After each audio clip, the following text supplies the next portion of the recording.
नमस्कार दोस्तों, daily news India 1.0 में आपका बहुत बहुत स्वागत है।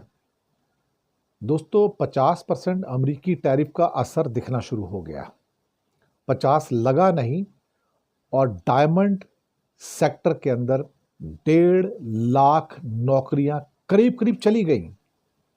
सच कह रहा हूं आपसे, बहुत बुरी खबर आई है सूरत से, जयपुर से और मुंबई से और गुजरात के कुछ अन्य इलाकों से, अमरेली, भावनगर, जहां पर डायमंड कटिंग पॉलिशिंग होता है। सूरत में तो करीब 10 लाख लोग हैं, बाकी जयपुर, मुंबई, अमरेली, भावनगर यहां पर भी करीब करीब 4-5 लाख लोग और काम करते हैं। इसका करीब करीब जितना भी हमारे डायमंड्स हैं उसका 80% का जो हिस्सा है वो अमेरिका को जाता है। लेकिन अब जहां जहां ये कटिंग पॉलिशिंग थी, इसका असर आना शुरू हो गया है और गुजरात के सौराष्ट्र के अंदर सीधी खबर है कि 1 लाख लोगों की नौकरी चली गई है, वो बेरोजगार हो गए हैं। भावनगर, अमरेली और जूनागढ़ यहां पर छोटे छोटे कारखाने हैं कटिंग एंड पॉलिशिंग वाले। इन्होंने अपने लोगों को निकालना शुरू कर दिया है और कह दिया कि अब हमारे पास काम नहीं बचा है।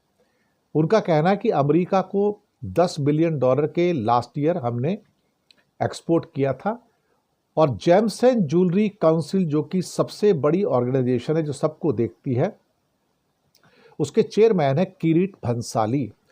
उनका कहना है कि लास्ट ईयर करीब $9.5 बिलियन का हमारा अमेरिका का एक्सपोर्ट था, जो इस साल घटकर सिर्फ $2.25 बिलियन रह जाएगा, करीब $7 बिलियन कम हो जाएगा। वो भी कम, यानी कि ये भी कम हो सकता था, लेकिन चूंकि अब अप्रैल, मई, जून जो था वो वहाँ हीरे जा चुके हैं। उनका ये कहना है कि बिल्कुल बर्बादी की कगार पर है। 1.5 लाख नौकरियां चली गई हैं। जी हाँ, सूरत में अभी थोड़ी शुरुआत हुई है अभी नौकरियों को जाने की, क्योंकि वहाँ बड़े कारखाने हैं, लेकिन भावनगर, अमरेली और जूनागढ़ में छोटे कारखाने हैं और वहाँ का पूरा ऑर्डर ड्राई अप हो गया है। अब नए ऑर्डर अमेरिका से कोई नहीं है और ना ही कोई ऐसा प्रोसेसिंग का ऑर्डर है। तो अब सूरत हो, जयपुर हो, मुंबई हो, भावनगर, अमरेली, जूनागढ़, 15 लाख जो कर्मचारी हैं, अब उनके ऊपर काली छाया। और मैं पहले से कहता आया हूं कि इनकी दिवाली सबसे पहले काली दिवाली दरअसल होने जा रही है, काली दिवाली। अब सवाल ये पैदा होता है कि